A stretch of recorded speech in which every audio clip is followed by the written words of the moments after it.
I am Bryce Newberger, and this is the Kinship Chronicles, Children of the Phoenix, Chapter 32. Eldrich's heart beat 1,000,000 miles an hour as he squared off against the expert swordmaster. This was a dream come true. He had always loved playing with the sword orders when they came into the shop. He had asked his father to teach him, but Bryn had always adopted a somber expression and said it would be better to wait until Eldrich was older. His thoughts turned to his family. Eldrich looked at his feet and slumped his shoulders. Mel interrupted this thought. "Attack me," the master commanded. Eldrich stared at the blade in his hand. It was the same weapon which had amputated Winston's fingers. It was the same weapon that saved Ox only to doom Eldrich. If Ox hadn't have betrayed him, he knew he could have saved his family from the soldiers. Such great potential had led only to great loss. Eldrich wasn't sure what he hated more, the stupid sword that brought him nothing good, or himself. "I can't," he replied. Mel approached the boy. He crouched down and placed the point of his stick on Eldrich's heart. "Is it better to punish yourself or to punish evil?" The boy faced his master. Mel was peering deep into his soul. "What good is a tool in the trash? Can a mason build his castle when he casts away his implements? If you hate your circumstances, change them." Eldrich reflected on the challenge posed to him. Learning the sword was his chance to redeem himself. He would not be able to bring his family back, but he would do something. He wasn't sure what his plans were. He was just angry. Eldrich growled and slashed at the stick poking his chest. Mel moved it before the blow struck. The small aggressor swung at his master's waist, but the target just ceased to be there. Eldrich was lashing out in all directions like a madman. He was fighting ghosts of soldiers, Ox, Winston, and even his family. Mel spoke with an even tone as he danced around the savage assault. "Anger is a great motivator." His breathing would have had you believe he was sipping tea, not dodging a sword that could cut through anything. "But while it's great to let off steam," Mel smacked Eldrich's wrist with a stick. As the boy dropped his weapon, Mel gave a series of hard, uncomfortable pushes into the boy's shoulders and hips. Within a fraction of a second, Eldrich had transitioned from raging warrior to a defeated child. The swordmaster was crouched over his prone form. "Uncontrolled anger will only get you killed. Anger can be used to give you energy and strength, as you will ignore your own fatigue and even injuries. But it must be filtered through training, instincts, and rationality to be used to full effect." He stood over the boy and offered his hand. "Again." The day passed by with sweat and exhaustion. Eldrich was more tired than he had ever been, but learning this new skill wasn't like any work he had done before. He was captivated with every lesson that was drilled into him. Mel was working him hard, but his teaching style was smooth and compassionate. He had planted Eldrich on his hindquarters many times, but aside from a bit of discomfort here and there was no real pain inflicted on him. At the end of the day, Eldrich was covered in a layer of thick, slimy sweat, while Mel looked like he might have just taken a brisk jog. In awe, Eldrich wondered, who is this man?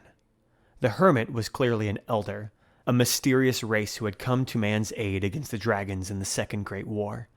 It was believed that the elders were responsible for the banishment of dragons from Adamas.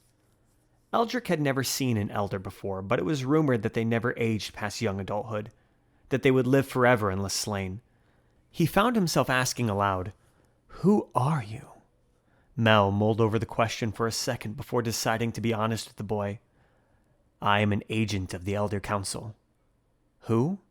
Eldrich had never heard of them before. "The Elder Council is charged with the safety of Adamas." Eldrich darkened. "Then where were you when my family was killed?" Mel didn't respond for a moment. "We don't stop humans, Bistain and Cyborii, from killing each other. We are counselors to kings. We will try to persuade them away from self-destruction." There was another pause. "We don't war against flesh and blood. We fight the true darkness." Eldrich wasn't nearly convinced, but he questioned, "True darkness?" "The night that your family was killed, the true enemy wasn't the soldiers and the cutthroats. You can kill 1,000,000 murderers and still more will rise up. No, the true enemy was the darkness of evil itself. That is my enemy." "Still, you have to do something." "Eldrich, I'm sorry to tell you that your town destroyed itself with its own corruption. It is sad that innocents die with such tragedies, but that is the nature of the world. If the Creator is so powerful, why doesn't he stop these things from happening? The boy's tone was thick with mockery. What would you have him stop? Pain? Suffering? Loss? All of these things are caused by our choices.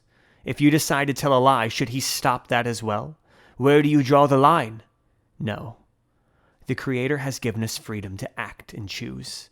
Your family chose that town to live in, and that town chose death and destruction. The evidence was everywhere. Political corruption, public debauchery. The town worshipped evil daily. The world does this time and time again, though the Creator had a plan, and that was to send the elders. We are here to serve as messengers of his truth and deliverers of his will. Well, your plan isn't working, Eldrich spat. You should wipe evil from this world. Mel adorned a depressing visage. And who would you call evil? It's all about hearts, Eldrich. If we draw a line and say all who fall below these good deeds will die, then we will inflict the same terror on the world as evil currently does. Have you ever told a lie, Eldrich? He didn't wait for the boy to respond. Have you ever been so angry that you wanted to hurt someone? Have you ever wanted to take something you wanted from someone who had it? Eldrich nodded, but he wasn't sure where all this was leading. By your own admission, your heart is leading you to be a liar, a murderer, and a thief. You, then, are in your very nature evil, and would be one of the many we have to kill to suppress the darkness of this world. Eldrich wasn't sure what to say, but for the first time he was really listening. The only way to stop evil is to change hearts. The only way to stop your evil acts is to allow the Creator to take away the corruption inside your heart. There is a time coming when what you ask will be fulfilled. All evil will be banished just like the Draconics were. But because the Creator is merciful, he is giving those in the world as much time as possible to change their hearts. Eldrich thought he understood, but the conversation was beyond his 11-year-old depth. One thing he began to understand. There was a plan to stop people in the world from doing bad things, and he wanted to be a part of it. That night, Eldrich sat at the table with Mel as he served them a simple dinner of roasted rabbit stew and flatbread. With all the hard work and exhaustion, the boy's stomach was begging for food. The smell crept into his nostrils. There were spices used in the soup that Eldrich didn't recognize the scent of, but it only made his palate water with wonder of new flavors to sample. His expectations were exceeded. The stew was light yet filling, and mysterious in taste though delicious. As they ate, Mel, very delicate and precise in his motions, and Eldrich lapping up the soup like a stray dog, a quietness hung between them. Mel broke the silence. We will be leaving on a long journey tomorrow. Uh-huh, said Eldrich with soggy bread hanging out of his mouth. I have been tasked with a mission. We are going to speak to the King of Eterna about the war that is coming. Yes!